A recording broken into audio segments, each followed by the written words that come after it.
Hey everyone, welcome back to the Company Road podcast, where we explore what it takes to drive real change within organizations. I'm your host, Chris. This podcast is created specifically for you, entrepreneurs, change makers, and the people, the leaders navigating the world of organizational transformation in some sort of way in the complex waters that we find there. And today I'm joined by Dave Gregurke, who's a master of a designer. He specializes in untangling the messiest, most complex problem spaces within organizations. He's got a heap of experience. So he's done 20 years plus of experience across startups, government, enterprise, organizations, and environments. And Dave's become a master at navigating the challenges that come with organizational change. He's got a diverse background. He's worked with a heap of different people, brands like Amazon, NAB, University of Melbourne, and various state government departments. He's founded 2 businesses as well, currently focused on the complex problem space of fintechs, payments, and how to make sense of all of that. And yeah, I think what brings Dave's perspective to us and what makes it so valuable is his ability to really break through the "this is how we've always done it" mentality and the approach that is really plaguing so many organizations. And there's so much change that's trying to take place right now, but people are still feeling a little bit like, oh, is it the right time given the current economic environment and context? So he's going to share some practical insights on aligning competing stakeholders, balancing security with innovation, and implementing change in environments that are resistant to new ideas. So Dave, huge welcome to the show. Thanks for coming on. No worries, Chris. Thanks for having me. Great. So Dave, let's start with a bit about yourself if we can. So maybe just describe yourself to those who don't know you. We'll open up with that. Yeah, so for those that don't know me, I'm a designer basically my whole life. Even as a little kid, I was fascinated by art and graphic art, particularly. Throughout my learnings beyond graphic design into digital design and the dawn of the internet, and beyond into product have always fascinated me in that space. And now, of course, sitting behind the scenes a little bit more into the strategy behind it. Okay. And where did it all begin for you? What's your journey been? Yeah, so I guess it all started, I was born in Texas. I've lost that accent long ago. Can you still do it? No, I won't make you do it. I wouldn't even try. But yeah, I've still got a citizenship there and a connection to my home state. I'm a big fan of baseball and it's a big passion of mine. Technically still playing. Don't know how I'm doing it, but I'm still doing it. And my club, Hello Newport Baseball Club, is one of my last passions. A great community down there. Yeah. All right. And around entrepreneurship, what's your take on that word, entrepreneur? What do you think about that? And how would you define it yourself? Yeah, so I think ultimately it comes with wearing a lot of hats, right? Yeah. If you're an entrepreneur, you're starting a business and trying to make a doll that no one else made. At the end of the day, you've got to do it all until you can build out the team you need. You can't do it without bringing in the right people and the right amount of income. So in an organization, it doesn't have to be gigantic, but enterprise certainly, you end up with quite a lot of silos. And of course, the longer the tenure, the more things become, this is the way we've always done it. And so an entrepreneur is someone that can go in and see that pretty quickly. What are the bits that are stale? Where are the potentials and opportunities for improvement? And what are you looking out for there in terms of what's stale? What are some of the warning signs there? I think probably one of the more common things, certainly recently, is there seems to be a little bit of a poster kind of methodology of customer obsessed and that kind of thing. It's interesting culturally, it makes sense to do that. When you don't see it in practice, for example, you've got one department that's doing fairly regular customer testing, taking in those insights and passing them on and making improvements throughout the way. And then you've got other teams that might do it every 6 months. How do you square that circle in terms of the consistency there? Being able to highlight those things and be able to draw on those really big wins, get the right stakeholders to turn up to even just one interview, I've found has made a huge change to the way they really understand what customer obsession is. You're totally right. I think I've been running a load of research recently as well. And it's a different game, right? It feels like research testing once upon a time was expected. It was left to a few people and then it was played back. You get presented with a 30, 50-page report and it's just left on somebody's desk. And the work is done. You move on, take the learnings and you build out what you're going to be building. But I feel like the process of getting to research is now a little bit trickier. There's something to be said for how people are doing that. There's also campaigning aspects. You've got to evangelize. If you're in that team, you're thinking about how you can really emphasize its worth to stakeholders, like you're pointing out. Who do you get into the room? Who needs to hear the customer voice firsthand? Is that ringing true for you as well? What's your experience been? I think the main thing is to send the invites out for a start. You want to know the people around you, the people that are going to be able to potentially make effective change or take on those insights that really stick to kind of go, this process is really worth continuing. So yeah, part of that process is obviously making sure you've got your squad nice and tight. You want diverse thinking in the interview process, whether the note-taking, moderating, observing, particularly for the, say, even at the executive level, people that weren't working on the tools or in the project, but were more really at the end of a few sprints coming and checking in. They were definitely the people I would really, really push to have at least turn up to one interview, because it just makes a huge difference to the way they understand what other people are doing in their organization. That's just what's worked for me anyway. Yeah. What value do you think they get from it if they're in the room? What have you noticed there? I think a couple of good examples, but maybe I'll start with the first most broad one. They obviously know what people are doing. They're sitting there listening. They're literally just listening to what people say. It's one of those things that are easy to hear, but to actually watch it happen, watch how people struggle. Or if it's not an actual usability test, it could be just a Q&A type of interview. That qualitative information you're getting through, yes, of course, it's subjective. It's people's opinions, but it's real. You're getting to see what they say. The next part is to see what they do. They start to understand how you piece that together better. And particularly in usability testing, you do have that bookend. Usually they'll say one thing and they'll do another and they won't realize it. Yeah, totally. And what you observe and what they do, what they say, those can be different things. It can be interesting to see that. There's definitely a lack of representation within a lot of organizations around the customer voice, and the empathy is missing because the customer is not adequately represented in some sort of way. So it might be that a customer is quoted, or there's some statistical analysis, quant research, or heavy documentation and kind of theorized customer speak and insights, obviously, recommendations, things that get translated into strategy and then implemented. So how have you found it's best to represent the customer within your organization? Well, I guess the truth is, if you don't actually have any data to go by in terms of having spoken to them, then you've got to be fairly firm in terms of broadcasting that part of it. Yeah. And this is a gap. We're essentially writing on assumptions and push that process a little bit more forward to the front, I guess, tying back to that inviting process. Similar thing, whether it's before projects get spun up, just making sure that you're aware of your team and who's sitting above you, who's making those decisions, and making sure it's a regular part of your discussions, particularly when there's broader, longer term projects that are getting broken down into chunks. There's a lot of assumptions that are getting made, making sure that they're aware that you're on it and that you're going to be highlighting those gaps, which will be candidates to talk to people. Yeah, there's lots of things you can try. Just putting photos or images of people into your presentations, or quotes can often help. Video clips in terms of quotes, like a little reel, can help support an insight and really show that it was grounded in somebody actually saying it or believing that or valuing this or not valuing that. I think that can be really helpful. Even the basic thing of inviting customers into your business and having them in your environment can be a real icebreaker within a meeting room or a boardroom context, because your leaders and other stakeholders might not have seen that or heard that in that environment either. It can be a good reset. I was going to ask you about organizational support, and when you've got an inkling of a transformative idea, you think this is going to be very exciting, but we need to get it off the ground. How do you build up support? What are your methods around that, and how do you approach it usually? Oh, I think you've got to have some pretty robust workshopping up until that point. If you haven't got a decent presentation to make, you don't want to end up with a 50-page report that gathers digital dust. It's got to be something practical that you can walk someone through fairly rapidly. If they want more detail, you're going to have it at that point.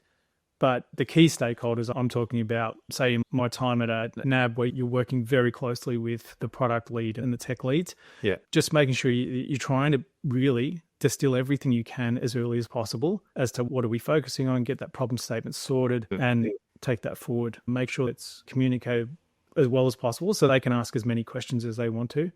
But it really just helps be very, very clear, like, what's the purpose? What are we doing next? Why are we prioritizing a particular thing? They can be part of that process. You've been in that situation where leaders or stakeholders that you've invited in think that you're wasting their time. How do you manage that sort of things? Oh, absolutely. It's not that it happens every time, of course, but it's definitely something you've just got to, like, if it hasn't happened to you, I'd love to hear from you, put it that way. But at the end of the day, that's part of the job. And actually, it's probably a big part of my career as a designer. Putting forward more than one idea, you might get all of them shot down. Often what ends up happening is, in bigger organizations, the highest paid person starts to really mold things. Trying to avoid that is a big part of what the process is supposed to do, which is make sure that all voices are heard, that people can vote silently, all the things that would try and reduce that kind of bias. But at the end of the day, if it's, say whether it's doesn't have to be at the bank, it could be a small business owner operator, particularly. The founders tend to be fairly strong-minded, and that's completely fine. That's their choice. All you can do is present the best data you can, removed of all that bias. It's up to them. Yeah. I mean, it all sounds very calm, considered, and under control in the way that you describe it. In the moment, how are you coping? What are you feeling? What are you seeing? How do you respond? Is there anything there that you can give as advice? Yeah, I think at the end of the day, if there's a good reason, you want to know it, but you might not. You just got to be prepared for the fact that you may not ever get that answer. And to be honest, sometimes people have a bad day. Executives make bad decisions too, just as much as owner-operators, and you and I, day to day, will get things wrong. So, having a bit of empathy for that process is important. Everyone's human, so have a chat. It's easy to follow up certain things, particularly if it's a big meeting and a big decision's being made and it's a no, or something that's going to heavily affect what you feel that the agreement with the data is. Then from there, all you can do is really basically pick up the phone, send a DM and say, hey, can we just quickly go over that again? I want to make sure that we're on the same page. I hear what you're saying. Let's go a little further if we could. And if that can't happen, then so be it. You've done what you can. Yeah. I mean, I think it's interesting that you point out that decisioning point, because there's often it's a fabricated pressure, right? It's in that environment where there's a deadline, and if you don't hit that gate and it's not a yes, but a no, then there's going to be a knock on. There's a huge weight on your shoulders or the team's shoulders when you're trying to get past that stage. It's kind of like, if it was a no, how do you plan for that? And what are you going to do next? People don't really want to think about that, but they have to. So what do you do in that situation? Yeah, first of all, you want to have some sort of documentation about the process to be sure that you can check your work. And maybe you got it wrong, so there's nothing wrong with doing a sense check on that as well. But there's been plenty of times, and there's some good classic examples, like you said, where that no has a domino effect. And it could be, for example, something that you believe personally, as well as what the research is saying, is going to affect how a customer trusts the thing or the overall adoption, especially if that no is going to push it months, maybe even a year down the track. That can be hard to sit with. So just resting on the idea that you've got the correct information, double check your work, and make sure you submit it and put it in the system, whatever system they've got for that kind of backlog hygiene, to make sure that it is there and it has been deprioritized, but you've had the voice of the customer first and front. Yeah, definitely. It plays to the next sort of theme that we might go into, which is around navigating organizational complexity a little bit. I'm wondering, from your point of view, obviously there are barriers to change within any organization. What are some of the main things you see coming up? Organizations trying to take on AI-assisted tools is going to be a massive headache. I imagine everywhere is going through this, from small companies all the way up. At the moment, it feels like it's sort of an unspoken thing, like everyone's just paying for their own Perplexity or ChatGPT account and doing the best they can to self-educate. It is a wild time to be alive, I can tell you that. The effect that it's having, 3 years later already, the vast changes. I've had time to play around with everything from vibe coding across to even motion, full video clips from still images. Just blows me away. But what I'm seeing does give me concern for larger companies, because there's a lot of screw ups before you get to the right output. Even in some of the most highly touted vibe coding tools, I am seeing a very clear black box effect. And that's going to be really difficult for someone to sign off on at enterprise level. And I can fully understand that. Where do you draw the line on that appetite for that risk? It's going to change. Clearly, people are doing small pilots with it, and that makes the most sense. I don't envy those decisions, because at the end of the day, who is governing it? Well, no one is. They're openly admitting they're flying by the seat of their pants, and Sam Altman's happy to do that, and that's fine. But there's more than one tool out there, and which one do you pick, and what is the cost to the organization? I mean, per seat, all that stuff is real. So yeah, I don't envy those decisions. Okay, so big barriers around AI adoption. Any others that are popping into your head there? Probably for me, we're still going through the idea that work from home is not doable for some organizations. I think, realistically, obviously, there's plenty of places that did this long before the pandemic. And I'm just thinking, what's Matt Mullenweg's company? Automatic. I think that they've been a global, they've got 6-7 countries they have offices in a sense, but they're work from home. They've always been. So, there's some roles where that's absolutely appropriate. I think for me, there still needs to be, I guess, a rebalance in some sense, because there's a lot of places where it's just impossible for you not to be on the factory floor. That makes sense. But switching back on, right, everyone back at work full time, when people have completely changed their lives, particularly parents, it's not that black and white. It takes some nuance. And I hope those conversations continue and get better. At the moment, it seems to be just managed one person at a time until your boss says, no, that's it. Yeah. So I felt like there was a period of time where it was trying to be worked out, and then it was just, no, we're not going to work it out. We're just going to change it. So, there was some kind of compromises made, some allowances, obviously, for people who had certain arrangements. But yeah, now it's 3 days back. Everyone's got to do it. Whether it's something to still be solved for, whether it's high on the list from a leadership point of view, there are bigger things going on in terms of economic stability and political changes and other things that it feels like there are big things that need to be fixed as well. But whether people are in the office or not, do you still think it's a big theme? Look, it's one of those things, you only see what's on your feed, right? Like if I'm going, say for LinkedIn, it's no different to the other social media, right? It's an algorithm that's throwing you your version. So you never really know entirely the story, but certainly it does seem mixed at the moment. Maybe there's a generational thing in terms of leadership. Maybe there's a certain age bracket where it hits. I'm not entirely certain I've seen evidence of a direct, like, oh, this is exactly how it's happening. But I think the discussions are there. If your company is renting buildings that are, the rent is in the hundreds of thousands per month, then of course they've got those things to consider. Do they end that lease, cut their losses? It's something that they need to work out. But if they want people to do their best work and be productive and feel trusted that they're going to do that work, I think it needs a bit more discussion. Yeah. What bearing do you think it has on innovation and design? Do you think it has a specific need to bring people together? What have you found that's worked in your practice?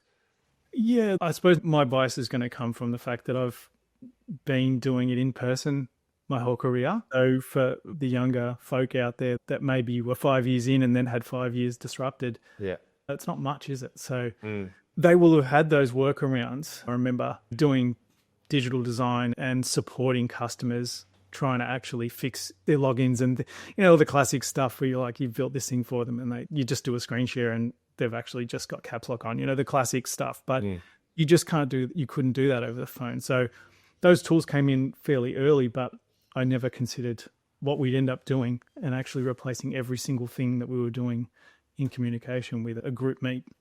So I think for me, the design and innovation stuff does seem to be better in person, but I'm more than happy to say we've made it work where we have to remotely, and that opens up other doors. Collaborating with international clients when they've just gotten up and you're just about to shut down, it's pretty handy, pluses and minuses. Yeah, I can relate to that. I mean, I feel like there's this massive wave, rapid adoption around the tech, and then people got on board with it. And companies' tech stacks probably doubled, tripled in that time because they were like bringing in all these tools. And all of a sudden, for us to work in the transformation, it was adopted rapidly. Now the consequence of that is that nothing works together.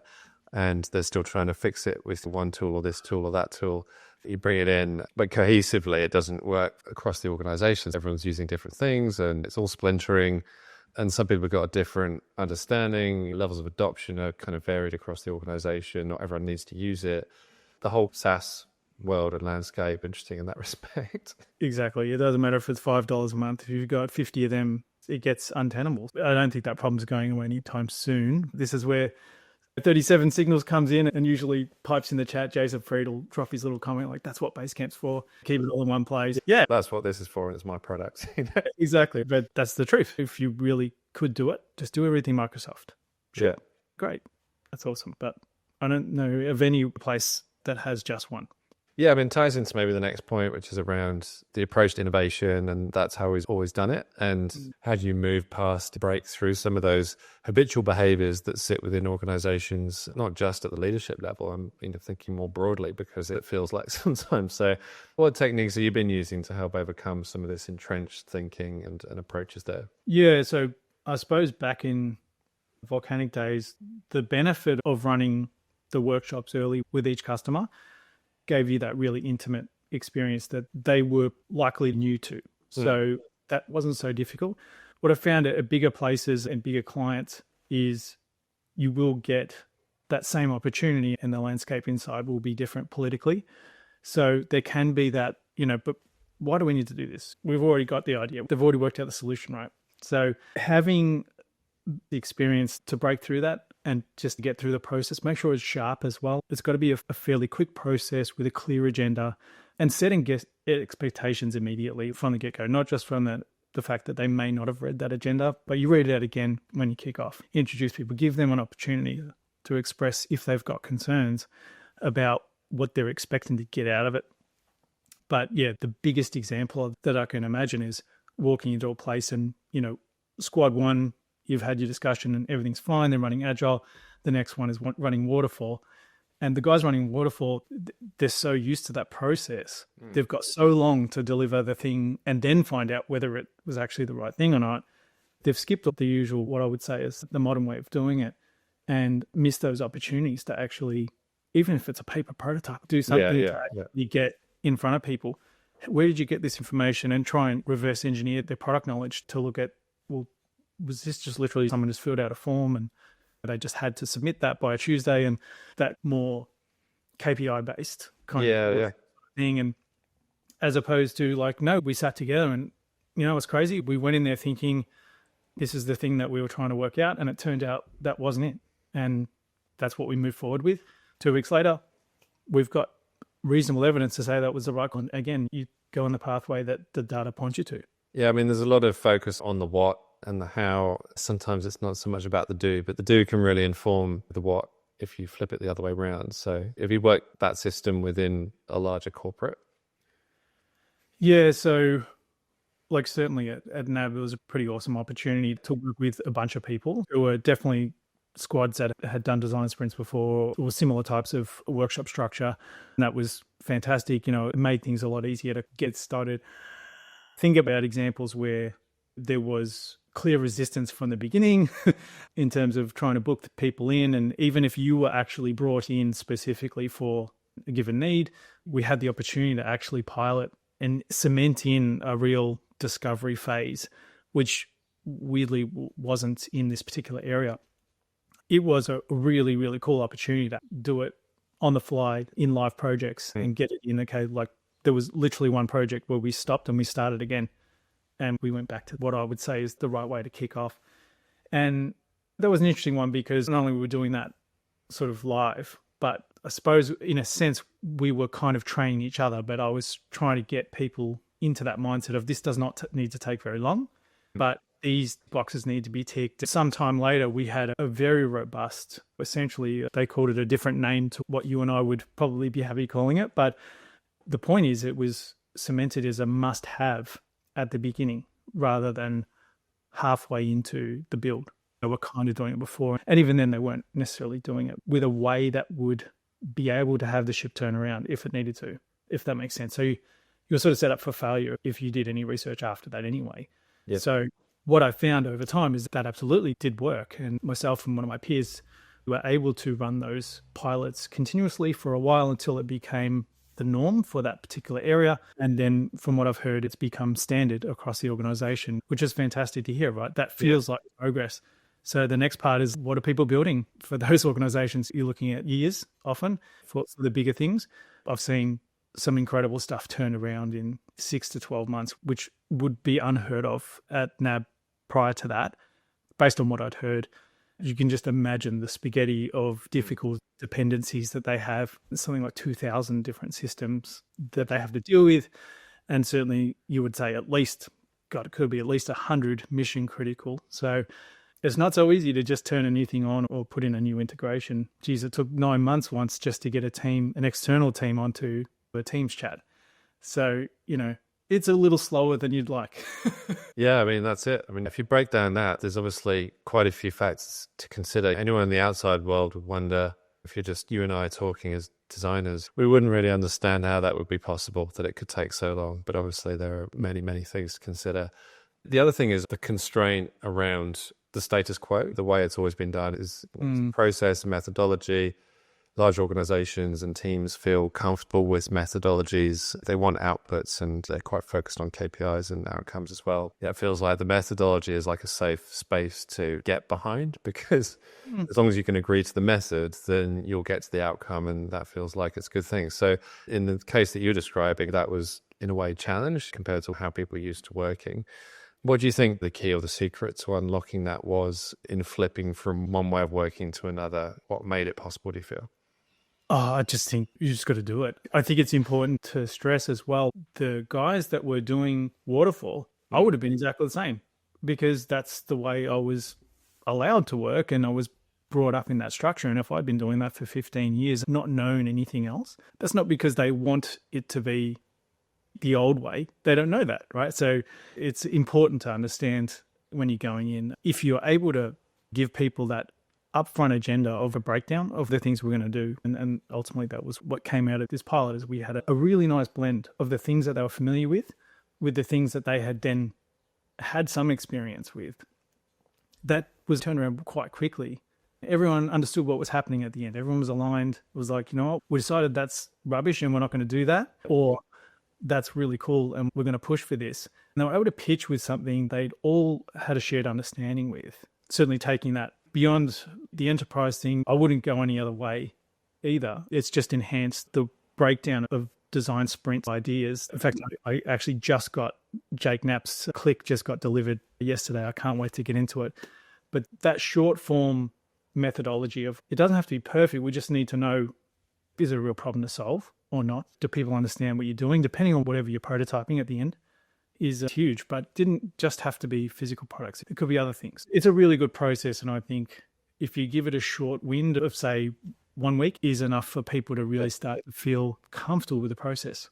Yeah. So taking out some of the key principles maybe from what you're just saying. So we've got outlining an outcome and aligning around that. Then we've got the methodology, which you can sketch and put in front of people, but maybe held loosely in case things need to change. That's probably another part to it.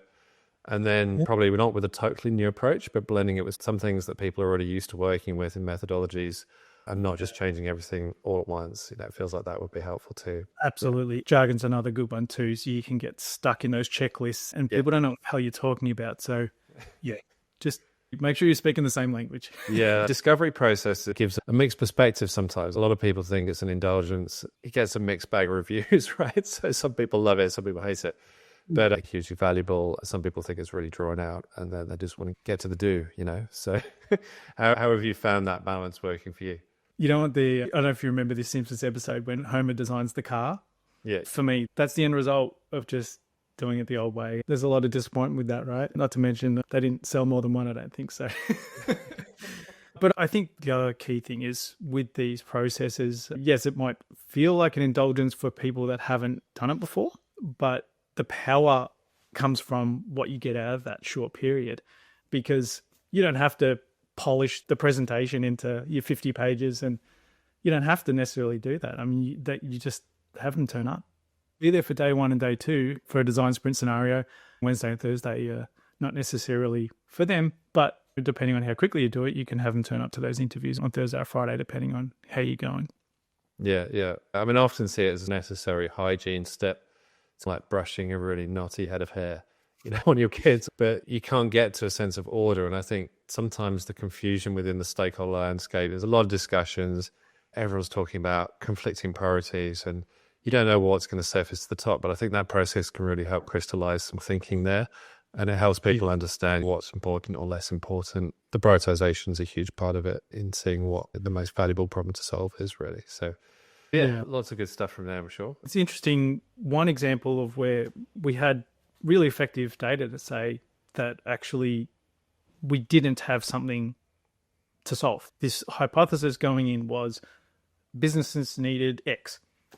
And every single person we spoke to was like, meh, it was as clear as day. You could just rewatch the videos or just take our word for it on the bullet points. But at the end of the day, those verbatims were really valuable, right? And I tend to lead, like my covers are always at least the best verbatim I can get. Purpose, right? If they only look at the cover, at least they get something. Interestingly, I believe that particular project, even though long after we presented it, thought that was the end of that. It turned out they did go ahead with it. You just never know what's going to happen and who's going to make what decision. But at that time, it seemed fairly clear that we had that information. But I know the people in that particular sprint had not done that process before, and they'll never forget that. That's for them, I think, for the organization and then for them personally, is really valuable for their careers, because they can see sometimes the right data doesn't get listened to, and that's something you just have to be able to accept. Yeah, I mean, that's your role, isn't it? It's a responsibility on your shoulders to put forward the information that is the most compelling, of course, but that would be most transformative in some ways. So the point you were making around even just as simple as which quote you're going to feature on the front page or what the sizzling start is, we forget that we're in charge of that narrative. And if people are just hearing it for the first time, then we're playing a massive role in how that information is received for the first time and then passed on. We're in a role of influence. Absolutely. And you talk about, say, two completely different scenarios. But if you're consulting and dealing directly with the founder or the CEO, they're likely to be only focusing on your thing for that particular meeting, but they've got a billion other things on. It's not necessarily different for the executive in your domain. If you're in an agile organization where you've got split solid squads that are presenting particular things for the next quarter or for the next year, you don't know what that guy's got on his plate, but you probably should assume that they've got more than one thing. So you want to cut through as quickly as possible. This probably actually, funnily enough, loops back to that idea of being at work. The most effective traction you can get personally is not just to be good on a Zoom call. Like you really want to be able to walk past someone in the hallway and say, hey, what did you think about that thing that came up, and stand up, or whatever the thing was. Not just to suck up to the people above you, but to actually get to know them. I think that is a hugely effective way to actually have, particularly if you're sharing documentation asynchronously as well, that you're able to connect with them in different ways and tailor it to, hopefully, the right prescription lenses that they have. Particularly during the lockdown times, one thing a lot of people saw was that business kind of got reduced and there's a swell of productivity because the side conversations were less present. And so, yeah, I mean, that's incredibly important. If you reduce it down to what business actually is, which is making something, selling something, delivering it to market, and you're just focused on the tasks, then the rest of it missed. Serve to highlight how important human interaction now is and what value that can bring if done well. So I think it's probably up to us as individuals to decide how we want to balance that. A lot of people have preference for more personal interaction. Some people prefer not to as well. So it's a difficult one, but knowing each other's preferences is probably the starting point. Oh, absolutely. And again, your work and your home life aren't necessarily the same thing, right? But you want to be as authentic as you can, but also, like everyone knows, 50% of the world's not going to like you by default. You just have to accept that. And if you can't get a rapport, at least with key stakeholders, it does make it really difficult to even have raw data speak for itself, because you're the messenger. It's a crucial part of your life to not just be able to interact with others that you may not necessarily agree with, or just people that don't have much time and can appear potentially gruff or not leaning towards your side. You've got to make that part of your life and try and improve it as you can. Yeah, I was going to ask you about risk and security conscious environments. You kind of exude this sense of calm. You're in a tranquil setting. Your dog's very comfortable in the background. I don't know if that's part of your approach to get people feeling more comfortable with more risky conversations or ideas. Working in a bank, you've worked in a lot of environments where risk is a very real thing. You've got to address it. You've got to confront it. And innovation, experimentation can look a little bit lofty and unpredictable, and it can make a lot of people uncomfortable. So how do you manage some of that? Yeah, so I guess it depends. Risk comes across not just the actual projects themselves and how they impact colleagues and the business market, or depending on what you're doing, there could be multiple different archetypes you're working with. Those risks are very real. They tend to be the easier ones for everyone to align on. But it's interesting for me that the risks internally, we're talking about the potential for people bringing on AI-assisted solutions. That's a classic one that was particularly at a place like a bank. You have extraordinary levels of security, even things that you could paste into a particular thing, some raw data, whether it's from a slide or from your own research. Those things being ingested into a different system can be a real problem. The bank spends a lot of time making sure that everyone is up to their compliance and understanding those risks, and they have policies in place, but you get used to it over time. It does have a good effect on being more considered about what you share. You should always be considered about your personal identification, any data that you're pasting into a thing. Back in the day, people were really resistant about even just making a payment online. But now we've got digital natives, and my kids will speak to this. They don't have a version of privacy that you and I will. It's actually a really interesting psychological thing that I've had to get past, is they do not see privacy in the same way. They're literally two Venn diagrams that cross over somewhere, but they're just different. That has been a really interesting thing, and it has helped me with working with others as well, depending on where their aspect is coming from, because those definitions can feel like privacy and risk. They can feel like one thing, but yeah, you've got to really ask the question and find out what you're dealing with. Yeah, definitely. I mean, there are different approaches, but it's going to be received differently by different people. So yeah, how do you go about building trust with stakeholders who might be feeling threatened, or that the risk is going to be exposed in some sort of way? Yeah, we had multiple examples where that got really tricky. I think what seemed to stand out, often the resistors were at the head of a large series of complex dependencies. It's understandable. It's complicated. You mess around with one thing. There was one that stands out, an interview with a colleague ahead of a particular area in support. They were very upset just from the agenda of our call. It was not a series of proper interviews. This was just an introductory to organise said interviews. And it was really interesting. Their version of risk to them was any change at all, because they feel like they're constantly having to adjust to changes that are getting made. And everything they were saying was completely fine. There's no issue. But we were the messaging getting yelled at, because all we needed was for them to help us hook up with a few people to speak to. Did you change the agenda, or what happened?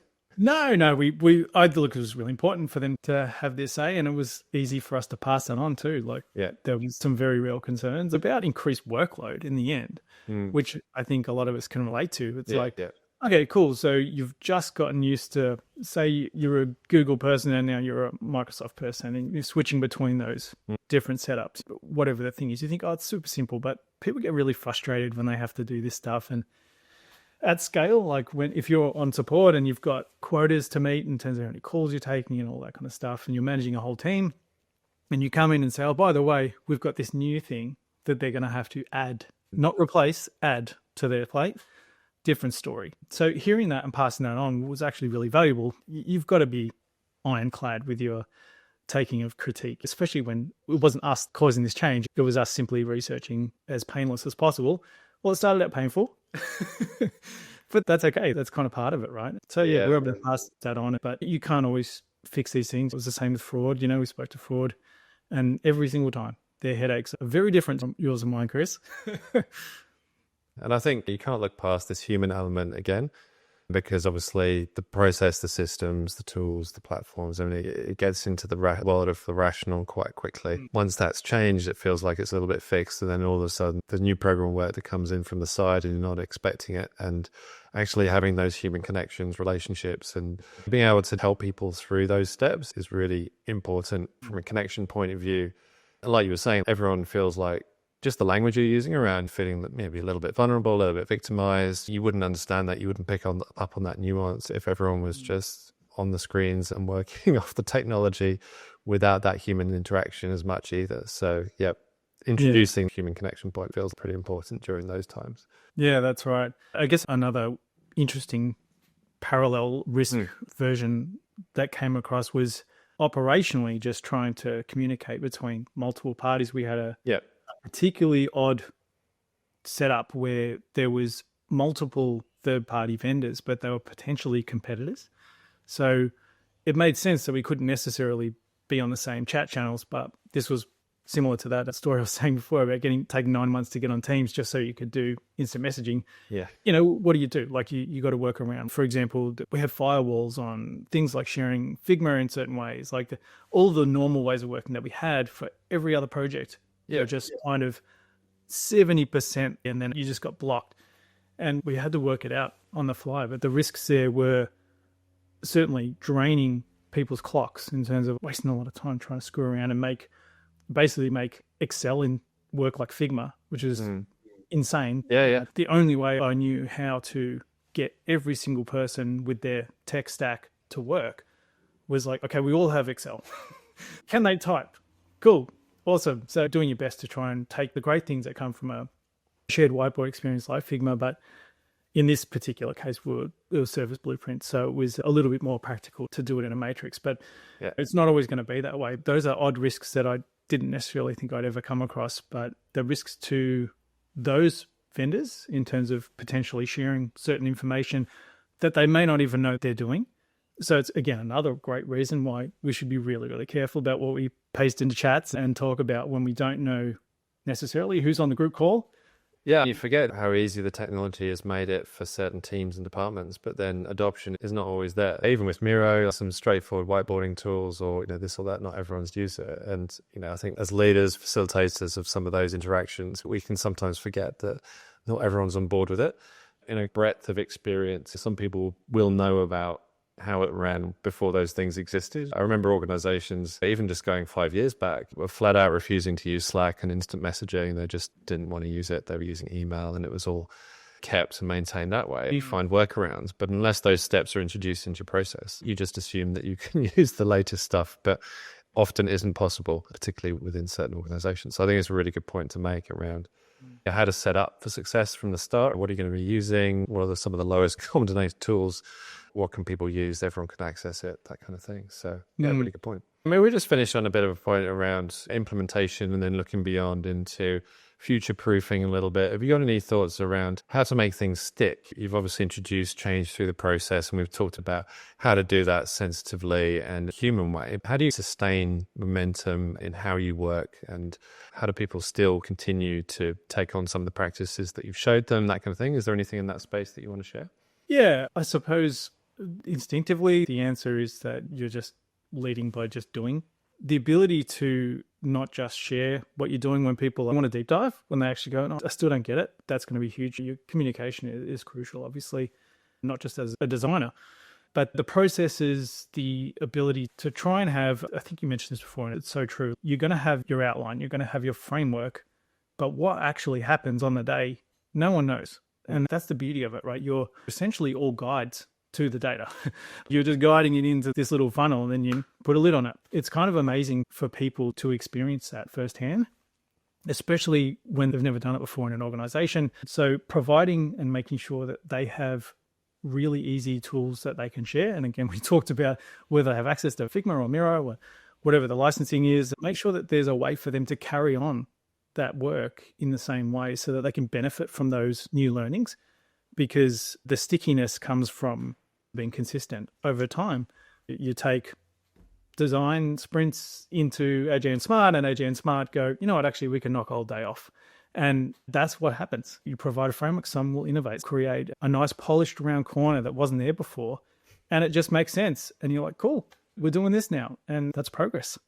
Yeah, definitely. I think I like that. It's optimistic and not fixed. It feels like sometimes people just introduce these methodologies like this is the way, not to quote Mandalorian, but you got to allow for people to get on board with it a little bit before you start preaching this is what you're going to have to use forever, because it's open to change. Business is probably more fluid than people give it credit for a lot of the time. So, yeah, that's right. Yeah. All right. Any sort of big opportunities you see for entrepreneurs based on your experience, particularly within established organizations or more constrained working environments? Anything you see there as being big opportunities? Yeah, I think particularly for the bigger places, it's probably more pertinent to, you will have a spidey sense for it. That gut feel of like, you know what, I think we could probably do that better. Yeah. Don't sit quietly. And there's nothing wrong as well with having a crack at it yourself. So, sometimes it's better to turn up with what you believe to be, for example, a problem statement. There are times when you don't want to do that, absolutely. But it could be a journey map. It could be anything. You've got the ability in your experience to understand a thing and go with that instinct, document it. Even if it's a crappy whiteboard sketch, put it on a Post-it, take a photo on your phone, whatever you need to do, and start that process internally of discussion about what if. Try and understand that there will usually be appetite for a small amount of work. It doesn't have to be gigantic. If you come in saying, right, we need to change massive chunks of things, or in our case, we don't do discovery properly in this particular area. That's significant change. And it was quite ambitious. Over a long period, we were able to prove the effectiveness of it. For someone just starting out or coming in new with all those tools, it really is just a matter of having those discussions, getting to know the people as quickly as possible, understand your colleagues, what's keeping them up at night. And you will almost certainly have a gut feel for what tools you have to bring to help them tackle that problem. Yeah, no, that's really good advice. Thank you, Dave. Really appreciate you coming onto the show and sharing your thoughts and wisdom and some stories from your experience as well. There's a lot that goes on within the walls of big corporates and these organizations that other people don't always experience, but hearing about it would really help and enrich their own working careers. Lots to learn from it. So I really appreciate coming on. Thanks so much, Dave. Oh, no worries. Thanks for having me in spring.